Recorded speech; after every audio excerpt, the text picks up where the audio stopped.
Scaling అన్నారు కాబట్టి అడుగుతున్నా, స్కేలింగ్ ప్రాసెస్ ఏంటి అసలు? ఎన్ని మంత్స్ కి ఒకసారి చేయించుకోవాలి స్కేలింగ్ అనేది? క్లీనింగ్ అనేది 6 to 8 months ఒక్కొక్కసారి చేయించుకోవాలండి. Any person has to get it done. అది minimum basic need which we give for the uh tooth అనమాట. అది ఒక నీడ్ అనుకోవాల్సిందే. How do we usually go for salon? ఇప్పుడు ఒక 2 months కి ఒకసారి ఇట్లా వెళ్ళడం ఎంత కామన్ థింగో, ఇప్పుడు ఈ స్కేలింగ్ అంటే డెంటల్ క్లీనింగ్ కూడా అంతే ఇంపార్టెంట్ అనమాట. ఇంకా లిటరలీ లేమన్ లాంగ్వేజ్ లో చెప్పాలంటే కనుక లైక్ డైలీ మనం క్లీన్ చేసుకుంటాం, గ్రూమింగ్ ఆర్ వాట్ ఎవర్. అంటే ఇప్పుడు మనం ఏదైనా క్లీనింగ్ చేస్తానే ఉంటాం. బట్ ఈవెన్ దో మనం ఎప్పుడైనా డీప్ క్లీనింగ్ కి వెళ్తే ఎంత వస్తుంది అంటే డస్ట్ కానీ ఏది కానీ, అంటే అందరికి అర్థం అవడానికి ఐఎమ్ యూజింగ్ దిస్. అట్లా అది ఎట్లుంటుందో ఇది కూడా అంతే అనమాట. మనం డైలీ బ్రష్ చేసినా కూడా క్లీనింగ్ ఎందుకు అవసరం పడుతుంది అంటే there are certain places in the mouth ఎక్కడికి బ్రష్ చేరుకోదనమాట. చేరుకోకపోవడం వల్లనే ఇప్పుడు అదంతా పాచి ఫామ్ కావడం, గార ఫామ్ కావడం ఉంటది అనమాట. సో అది డెంటిస్ట్ ఓన్లీ కెన్ డూ, ఆ మెషినరీ వరకే చేయగలుగుతుంది అనమాట. No other can do. అందుకోసం 6 to 8 months ఒకసారి అడ్వైస్ చేస్తాం ఫర్ డెంటల్ చెకప్. క్లీనింగ్స్ వచ్చేసి కూడా ద సేమ్ టైం చేసుకోవచ్చు.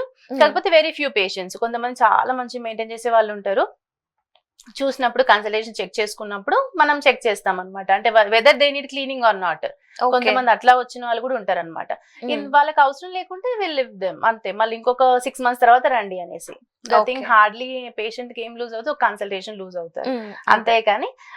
కాకపోతే డే బై డే మనం అంటే ఆర్ పర్స్పెక్టివ్, మన thinking ideology towards tooth health ఇవన్నీ మారిపోతాయి అట్లా అనమాట. అంతేగాని ఇదివరకు లాగా పొద్దున సార్ తోముతున్నాంగా ఇంకా తోమడానికి ఇంకేంటి అన్నట్టుగా లేదు అనమాట. Everything changed. మన డైట్ చేంజ్ అయింది, మన లైఫ్ స్టైల్ చేంజ్ అయింది. అంటే ఈవెన్ వీ హ్యావ్ టు, మనం కూడా చేంజ్ అవ్వాలి.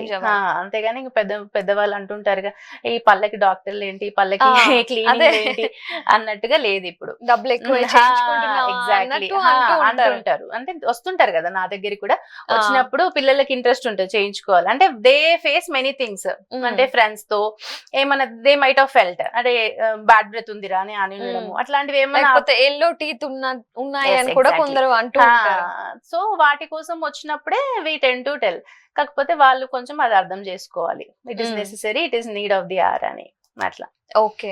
ఈ స్కేలింగ్ చేయించుకోవడం వల్ల ఎల్లో కలర్ లో ఉండేవన్నీ పోతుందండి, నీట్ గా అవుతుంది. చాలా అంటే చాలా నీట్ గా అవుతుంది. క్యాల్కులస్ పార్ట్ మొత్తం పోతుంది, చాలా శుభ్రంగా అవుతాయి పళ్ళు, చాలా శుభ్రంగా అవుతాయి.